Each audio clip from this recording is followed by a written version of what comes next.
Today, we're diving into a fat loss plan that's, well, a little different. It completely flips the script on what you think you know about losing weight.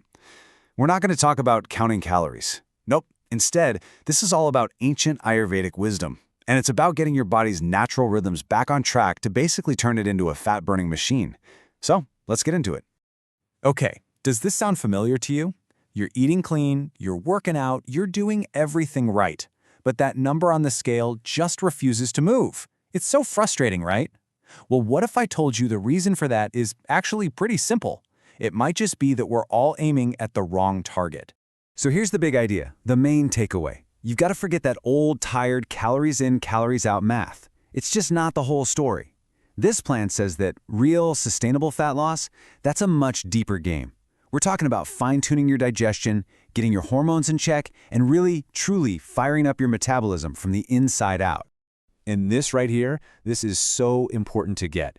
There's a huge difference between weight loss and fat loss. See, weight loss is just that number on the scale going down. It could be water, it could even be muscle you're losing.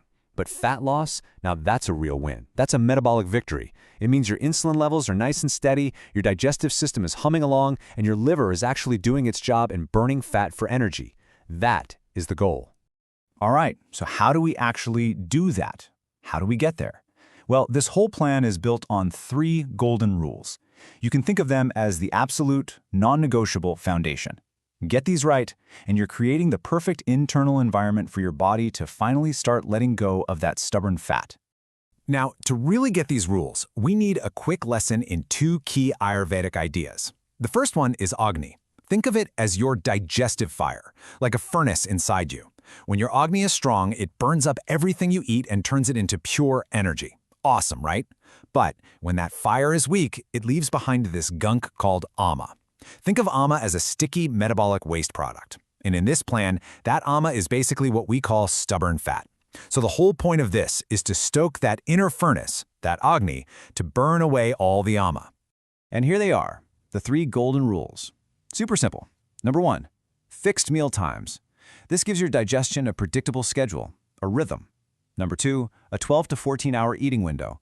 Yeah, this is basically a gentle form of intermittent fasting. It just gives your body a real break and lets those insulin levels come down. And number 3, daily movement and a bit of yoga. Because, let's be honest, a body that doesn't move is a body that gets stuck. Okay, so that's the theory. But what does this actually look like in real life? Let's walk through a typical day on this plan, step by step, to see how you actually put these rules into practice. So here's the bird's eye view of the day. And what you'll notice right away is that there's a real rhythm to it. It's not random. Every single thing, from when you wake up to when you eat your last meal, is timed for a reason. It's all about activating, nourishing, and then letting your body repair itself, all in tune with its natural clock. All right, let's start the day. We're talking early morning, between 6 and 7 a.m. And the goal here is not some crazy intense workout. It's just about gently waking up your system. You'll start with some warm water. It's like a gentle internal shower, flushing everything out. And this is key. Avoid anything sweet. No honey, no sugar. Why? Because that would just spike your insulin right away and basically tell your body to start storing fat for the rest of the day. A few simple yoga stretches are perfect here, just to get your circulation and energy going. Next up, breakfast. And this meal is all about one thing: controlling your insulin. The magic formula is protein plus fiber, with just a few slow-release carbs. That's why things like millet are so great here, and why you want to stay away from bread or sugary cereals. See, the fiber in millets means they digest really slowly. You get this nice, steady stream of energy, not that crazy insulin spike that screams, "store fat" at your body. So many of our go-to breakfast foods, well, they do the exact opposite. Okay, on to lunch. This meal is timed for the middle of the day for a very specific reason. That's when your digestive fire, your Agni, is roaring at its peak. So your plate should be really balanced. Fill half of it with veggies, a quarter with a good protein source like dal, and the last quarter with some complex greens. Oh, and those little tips, a bit of ginger before the meal and a short walk after, they're like adding fuel to that fire, helping you digest everything properly and completely avoiding that awful afternoon slump. And now, the dreaded 4 p.m. crash. The danger zone, we all know it. But here's an interesting thought. This plan suggests that craving you feel isn't really about hunger. It's often your stress hormone, cortisol, going haywire. So instead of grabbing a biscuit or a sugary tea that's just going to mess up your blood sugar, the idea is to have a light, savory snack and pair it with just a few minutes of deep breathing. This helps reset your nervous system. You're calming the stress, not just feeding it. Dinner might just be the most important meal of the day on this plan. The two rules are simple. It has to be early and it has to be light. That's what creates that crucial 12 to 14-hour fasting window we talked about. Think about it. When you eat a light, early dinner, your body isn't spending all night struggling to digest a heavy meal. Instead, it can get to its real work, repairing your cells and, you guessed it, burning stored fat for fuel while you sleep. Okay, let's talk about that word in the title, extreme. I know, it sounds intense. It probably makes you think of starving yourself or some crazy diet, but that's not what this is about. Not at all. We need to redefine what extreme means here. The only thing extreme about this plan is how disciplined it is about timing. It's about being extremely consistent.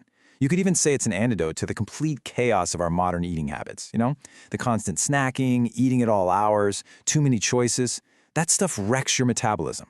This plan gives your body a clear, predictable rhythm, something it can finally understand and work with. And let's be real, these are the exact things that cause that metabolic chaos. We've all done them. Eating dinner super late, which means your body can't rest properly. Snacking all day long, which keeps your insulin on a roller coaster. And of course, stress eating, which messes with all your hormones. This plan is designed to just systematically get rid of those bad habits, one by one. All right, let's pause for a second because this is super important. This plan is not for everyone. It's not a magic bullet. So let's be crystal clear about who this is for, and maybe more importantly, who should definitely stay away. So, who is this for? Well, it's really designed for adults who are dealing with that stubborn weight that just won't go away, especially around the middle. It's also great if you're feeling like your metabolism has just slowed down as you've gotten older. Or if you have signs of insulin resistance, which can often happen if you're not moving around as much as you used to. Now, please listen carefully. This plan is absolutely not for you if you are pregnant or breastfeeding. It is not for anyone who is underweight, and it is definitely not for anyone with a history of eating disorders. The number one rule above everything else is safety. You have to respect your body, and that always, always comes first. And that really brings us back to the core message of this whole thing. It's a powerful idea. Your body isn't actually fighting against you losing fat. It's fighting against the chaos you put it through. When you create a simple, rhythmic lifestyle where you eat with the sun and sleep with the moon, you're giving your body the one thing it craves, consistency. And that's what helps it heal and thrive. So it leaves you with a really interesting question to think about, doesn't it? Maybe all we really need is a little more rhythm to find our way back to health.